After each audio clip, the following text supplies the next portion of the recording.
Trump ಇದೇ ಹಠ ಮುಂದುವರಿಸ್ಕೊಂಡು ನನಗೆ ಗ್ರೀನ್ಲ್ಯಾಂಡ್ ಬೇಕೇ ಬೇಕು ಅಂತ ಮಿಲಿಟ್ರಿ ಆ್ಯಕ್ಷನ್ ಏನಾದರೂ ಶುರು ಮಾಡಿದರೆ ಗ್ರೀನ್ಲ್ಯಾಂಡಿಗೆ ತನ್ನನ್ನು ತಾನು ಮಿಲಿಟ್ರಿಯಲ್ಲಿ ರಕ್ಷಿಸಿಕೊಳ್ಳೋ ತಾಕತ್ತಿಲ್ಲ.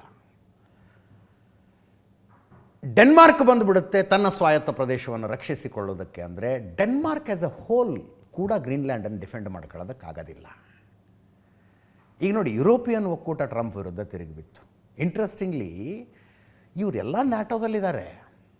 ಇಡೀ ಯುರೋಪಿಯನ್ ಒಕ್ಕೂಟ, ಅಮೇರಿಕ ನ್ಯಾಟೋದಲ್ಲಿದ್ದಾರೆ. ಇದು ಒಂದು ಗುಂಪಾಗಿ ರಷ್ಯಾದ ವಿರುದ್ಧ ಯುಕ್ರೇನನ್ನು ಬೆಂಬಲಿಸಿಕೊಂಡು ಹೋರಾಡ್ತಾ ಇರೋರು ಇವರು. ಇಡೀ ನ್ಯಾಟೋ ಒಕ್ಕೂಟ ಒಂದು ಗುಂಪಾಗಿ ರಷ್ಯಾದ ವಿರುದ್ಧ ಯುಕ್ರೇನನ್ನು ಬೆಂಬಲಿಸ್ತಾ ಇದ್ದಾರೆ. ಅದೇ ಗುಂಪಿನ ಒಬ್ಬ ಸದಸ್ಯನ ವಿರುದ್ಧ ಇನ್ನೊಬ್ಬ ಸದಸ್ಯ ನೀನು ನನಗೆ ಬೇಕು ಅಂತಿರೋದೀಗ. ಡೆನ್ಮಾರ್ಕು ನ್ಯಾಟೋದಲ್ಲಿದೆ, ಅರ್ಥಾತ್ ಗ್ರೀನ್ಲ್ಯಾಂಡು ನ್ಯಾಟೋದಲ್ಲಿದೆ, ಅಮೇರಿಕಾನೂ ನ್ಯಾಟೋದಲ್ಲಿದೆ.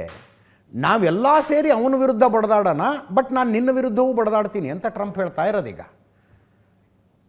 ನ್ಯಾಟೋ ಸ್ಪಷ್ಟವಾಗಿ ಹೇಳ್ತಾ ಇದೆ ಇದಕ್ಕೆ ನಾವು ಅವಕಾಶ ಕೊಡೋದಿಲ್ಲ ಅಂತ. ಯುರೋಪಿಯನ್ ಯೂನಿಯನ್ ಸ್ಪಷ್ಟವಾಗಿ ಹೇಳ್ತಾ ಇದೆ ನಾವು ಇದಕ್ಕೆ ಅವಕಾಶ ಕೊಡೋದಿಲ್ಲ ಅಂತ. ಆರ್ಕ್ಟಿಕ್ ಭದ್ರತೆ ಯುರೋಪ್ಗೆ ಪ್ರಮುಖ ಆದ್ಯತೆಯಾಗಿ ಉಳಿದಿದೆ. ಇದು ಅಂತಾರಾಷ್ಟ್ರೀಯ ಅಟ್ಲಾಂಟಿಕ್ ಭದ್ರತೆಗೆ ನಿರ್ಣಾಯಕ. ಇದನ್ನು ನ್ಯಾಟೋ ಸ್ಪಷ್ಟಪಡಿಸ್ತಾ ಇದೆ. ವಿರೋಧಿಗಳನ್ನು ತಡೆಯೋದಕ್ಕೆ ಅನೇಕ ಮಿತ್ರ ರಾಷ್ಟ್ರಗಳ ಉಪಸ್ಥಿತಿಯಲ್ಲಿದೆ. ಗ್ರೀನ್ಲ್ಯಾಂಡ್ ಸೇರಿದಂತೆ ಡೆನ್ಮಾರ್ಕ್ ಸಾಮ್ರಾಜ್ಯ ನ್ಯಾಟೋದ ಭಾಗ. ಸಾರ್ವಭೌಮತ್ವ, ಸಮಗ್ರತೆ ಮತ್ತು ಗಡಿಗಳ ಉಲ್ಲಂಘನೆಯನ್ನು ನಾವು ತಡಿತೀವಿ. ಅಂದರೆ ಈ ತಡಿತೀವಿ ಅದರ ಅರ್ಥ ಯುದ್ಧ ಆಗೋದಾದ್ರೆ ಆಗಿಬಿಡಲಿ ಅನ್ನೋ ಲೆಕ್ಕಕ್ಕಿದೆ ಈ ಹೇಳಿಕೆ.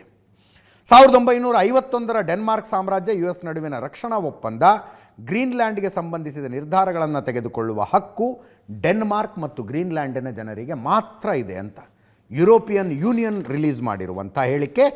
ನ್ಯಾಟೋ ಕೂಡ ಅದೇ ರೀತಿಯಾದಂಥ ಎಚ್ಚರಿಕೆಯನ್ನು ಕೊಡ್ತಾ ಇದೆ.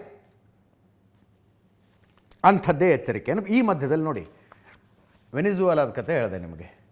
ವೆನಿಜುವೆಲಾದ ಕಡೆ ಬರ್ತಾ ಇದ್ದಂಥ ರಷ್ಯಾದ 2 ಟ್ಯಾಂಕರ್ಗಳನ್ನು, ಟ್ಯಾಂಕರ್ ಅಂದರೆ ಯುದ್ಧ ಟ್ಯಾಂಕರ್ ಅಲ್ಲ, ಪೆಟ್ರೋಲಿಯಂ ಟ್ಯಾಂಕರ್ಗಳನ್ನು ಅಮೇರಿಕನ್ ನೇವಿ ಕ್ಯಾಪ್ಚರ್ ಮಾಡ್ಕೊಂಡಿದೆ. ನೆನ್ನೆ ರಾತ್ರಿ ಬಂದಂಥ ಸುದ್ದಿ ಇದು. ಪ್ರಪಂಚದ ಇತಿಹಾಸದಲ್ಲಿ ಹೀಗೆ ರಷ್ಯಾದ ಹಡಗುಗಳನ್ನು ಅಮೇರಿಕ ನಿಲ್ಲಿಸಿದ ಉದಾಹರಣೆ ಇಲ್ಲ. ಇದು ಇಂಟರ್ನ್ಯಾಷನಲ್ ಲಾಗೆ ವಿರುದ್ಧ. ಯುನೈಟೆಡ್ ನೇಷನ್ಸ್ನವರು ಫಾರ್ಮ್ ಮಾಡಿರುವಂಥ ಓಷಿಯನ್ ಲಾಸ್ ಅಂತ ಇದೆ. ಆ ಲಾ ಪ್ರಕಾರ ಒಂದು ಹಡಗು ಒಂದು ದೇಶದ ಧ್ವಜವನ್ನು ನೆಟ್ಕೊಂಡು ಸಮುದ್ರದಲ್ಲಿ ಹೊರಟ್ರೆ ಅದನ್ನು ಯಾವ ಕಾರಣಕ್ಕೂ ಇನ್ನೊಂದು ದೇಶ ವಶಪಡಿಸಿಕೊಳ್ಳುವಂತಿಲ್ಲ. ಕಡಲ್ಗಳ್ಳರು ಮಾಡ್ತಾರೆ ಅದನ್ನು, ಹಡಗ ಹೈಜಾಕನ್ನು ಕಡಲ್ಗಳ್ಳರು ಮಾಡ್ತಾರೆ. ಅಮೇರಿಕ ಮಾಡ್ತಾ ಇದೆ ಈಗ ಅದನ್ನ. ಅಂದರೆ ಯುನೈಟೆಡ್ ನೇಷನ್ಸ್ ಅನ್ನೋದು ಅಸ್ತಿತ್ವದಲ್ಲಿ ಉಳ್ಕೊಂಡಿಲ್ವೋ ಸಂಶಯ ಬರಹಂಗಿದೆ ಈ ಕೆಲಸ.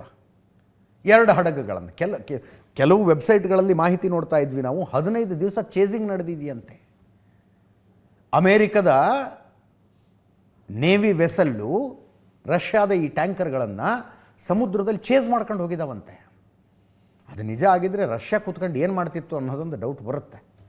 ಅವ್ರನ್ನ ಕೂತ್ಕೊಂಡು ಮಜಾ ನೋಡ್ತಿದ್ರು ಅವರು. ಇದು ಎಲ್ಲಿಂದ ಎಲ್ಲಿಗೆ ಹೋಗಿ ನಿಲ್ಲುತ್ತೆ ಅಂತ ನಾನು ಇಂಟ್ರಡಕ್ಷನ್ನಲ್ಲಿ ಹೇಳಿದೆ. ಎಲ್ಲಿ ಮನುಷ್ಯನಿಂದ 3ನೇ ವರ್ಲ್ಡ್ ವಾರ್ ಶುರುವಾಗ್ಬಿಡುತ್ತಾ ಅಂತ. ನೋ ಎಕ್ಸಾಜರೇಷನ್, ನಾನೇನು ಎಕ್ಸಾಜರೇಟ್ ಮಾಡಿ ಹೇಳ್ತಾ ಇಲ್ಲ.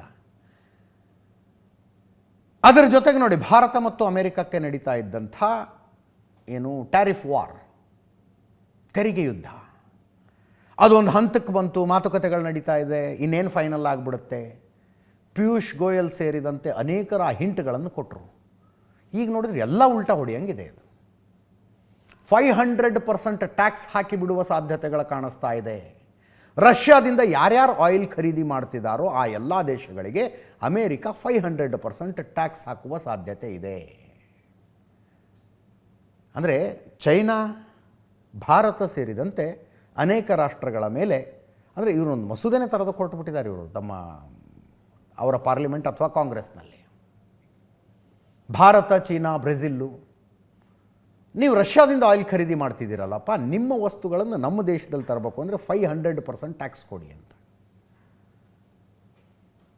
Same process. ನಮ್ಮಲ್ಲಿ ಮಸೂದೆ ಮಂಡನೆ ಆಗುತ್ತೆ, ಅದರ ಮೇಲೆ ಚರ್ಚೆ ಆಗುತ್ತೆ, ವೋಟಿಂಗ್ ಆಗುತ್ತಲ್ಲ. ಮುಂದಿನ ವಾರ ವೋಟಿಂಗ್ ಆಗ್ತಾ ಇದೆ ಅಲ್ಲಿ. ನಿರ್ಬಂಧ ಮಸೂದೆ ಅಂತ ಹೆಸರಂತ ಅದಕ್ಕೆ. ಶತಾಯಗತಾಯ ರಷ್ಯಾದಿಂದ ಆಯಿಲ್ ಖರೀದಿ ಮಾಡುವುದನ್ನು ನಿಲ್ಲಿಸಬೇಕಾಗಿದೆ. ಭಾರತನೇ ಆಗಲಿ ಯಾವುದೇ ದೇಶ, ನೀವು ಆಯಿಲ್ ಖರೀದಿ ಮಾಡಬೇಡಿ. ಅಲ್ರಯ್ಯ, ನೀವು ಯುರೇನಿಯಂ ರಾ ಮಟೀರಿಯಲ್ ಖರೀದಿ ಮಾಡ್ತಿದ್ದೀರಾ ಅಂದರೆ ಹೌದಾ, ನನಗೆ ಗೊತ್ತಿಲ್ಲ ಅಂದ್ಬಿಟ್ಟಿದ್ರು ಟ್ರಂಪ್ ಈಗ ಒಂದು 3 ತಿಂಗಳ ಹಿಂದೆ. ಪತ್ರಕರ್ತರು ಪ್ರಶ್ನೆ ಕೇಳಿದ್ರು, ನೀವು ಅವ್ರಿಗೆ ಆಯಿಲ್ ಖರೀದಿ ಮಾಡಬೇಡಿ ಅಂತೀರಿ, ನೀವು ರಷ್ಯಾದಿಂದ ಯುರೇನಿಯಮನ್ನು ತಗೋತಾ ಇದ್ದೀರಲ್ಲ ರಾ ಮಟೀರಿಯಲ್ ಅಂದರೆ ಹೌದಾ, ನಂಗಷ್ಟು ಮಾಹಿತಿ ಇಲ್ಲ, ತಿಳ್ಕೊಂಡು ಹೇಳ್ತೀನಿ ಅಂದಿದ್ರು ಇದೇ ಸಾಹೇಬರು. ಪುಟಿನ್ ಹೇಳಿದರು, ನಮ್ಮದೇ ತಗೋತಾ ಇದ್ದೀರಿ ನೀವು ಯುರೇನಿಯಮನ್ನು ಅಂತ ರಷ್ಯಾದ ಅಧ್ಯಕ್ಷರು ಹೇಳಿದ್ರು ಅವ್ರಿಗೆ. ಈಗ 500% ಟ್ಯಾಕ್ಸ್ ಹೇರೋದಕ್ಕೆ ತಯಾರಾಗಿದ್ದಾರಂತೆ. ಈ ಮಧ್ಯದಲ್ಲಿ ಡೊನಾಲ್ಡ್ ಟ್ರಂಪ್ರ ಒಂದು ಹೇಳಿಕೆ ಭಾರತದ ಬಗ್ಗೆ, ಮೋದಿ ಬಗ್ಗೆ, ನಿಮ್ಮನ್ನು ಮೀಟ್ ಮಾಡಬಹುದಾ ಪ್ಲೀಸ್ ಅಂತ ಕೇಳಿದ್ರಂತೆ ಮೋದಿ. ಅಲ್ಲಿಂದ ಅಮೇರಿಕದಿಂದ ಅಪಾಚೆ ಹೆಲಿಕಾಪ್ಟರ್ಗಳನ್ನು ಭಾರತ ಖರೀದಿ ಮಾಡಿತು. ಅಗ್ರಿಮೆಂಟ್ ಆಗಿತ್ತು, ಬೇಗ ಡೆಲಿವರಿ ಕೊಡಲಿಲ್ಲ ಅವರು. ಮೋದಿ ಅವರು ಕೇಳಿದ್ರಂತೆ, ಲೇಟ್ ಆಗ್ತಾಯಿದೆ, ಸ್ವಲ್ಪ ಬೇಗ ಕೊಡಬಹುದಾ ಅಂತ ಕೇಳಿದ್ರಂತೆ. ಅದನ್ನು ಡೊನಾಲ್ಡ್ ಟ್ರಂಪ್ ಇವತ್ತು ಪ್ರಸ್ತಾಪ ಮಾಡಿದ್ದಾರೆ. ಮೋದಿ ನನ್ನ ಒಳ್ಳೆ ಫ್ರೆಂಡು, ಬಟ್ ಹೀಗೆಲ್ಲ ಅಂದಿದ್ರು ಅಂತ. ಪ್ರಪಂಚದ ಬಲಿಷ್ಠ ದೇಶವೊಂದರ ಅಧ್ಯಕ್ಷರು ಮಾತನಾಡುವ ರೀತಿ ಇದು. ಅಮೇರಿಕದಲ್ಲಿ ಭಾರತದ ರಾಯಭಾರಿ ನಮ್ಮ ಹತ್ರ ಬಂದು ನಾವು ರಷ್ಯಾದಿಂದ ಆಯಿಲ್ ಖರೀದಿ ಕಡಿಮೆ ಮಾಡಿದ್ದೀವಿ ಅಂತ ನನಗೆ ಹೇಳಿದ್ರು ಅಂತ ಅಂದರು ಪ್ರೆಸ್ ಮುಂದೆ. ಆವಾಗ ಡೊನಾಲ್ಡ್ ಟ್ರಂಪು ಮುಗ್ಯಾಂಬೋ ಖುಷ್ ಹುವ ಅಂದ್ಕೊಂಡಿರ್ತಾರಂತೆ. ನಾನು ಹೇಳ್ತಿರೋದಲ್ಲ, ಮಲ್ಲಿಕಾರ್ಜುನ್ ಖರ್ಗೆ ಅವರು ಹೇಳ್ತಾ ಇದ್ದಾರೆ. ಯಾಕೆ ಮೋದಿಯವರೇ ನೀವು ಟ್ರಂಪ್ ಮುಂದೆ ಕೈ ಕಟ್ಕೊಂಡು ನಿಲ್ತೀರಿ ಅಂತ ಪ್ರಶ್ನೆ ಅವ್ರದ್ದು. ಯಾಕೆ ಅವ್ರು ಹೇಳಿದ್ದಕ್ಕೆಲ್ಲ ತಲೆ ಆಡಿಸ್ತೀರಿ ನೀವು? ದೇಶದ ಜನ ನಿಮ್ಮನ್ನು ಆರಿಸಿರುವುದು ಅದಕ್ಕಲ್ಲ ಅಂದರು AICC ಅಧ್ಯಕ್ಷರು, ರಾಜ್ಯಸಭೆ ವಿಪಕ್ಷ ನಾಯಕರು ಮಲ್ಲಿಕಾರ್ಜುನ ಖರ್ಗೆ ಅವರು. ಕೇಳಿಸ್ಕೊಳ್ಳಿ.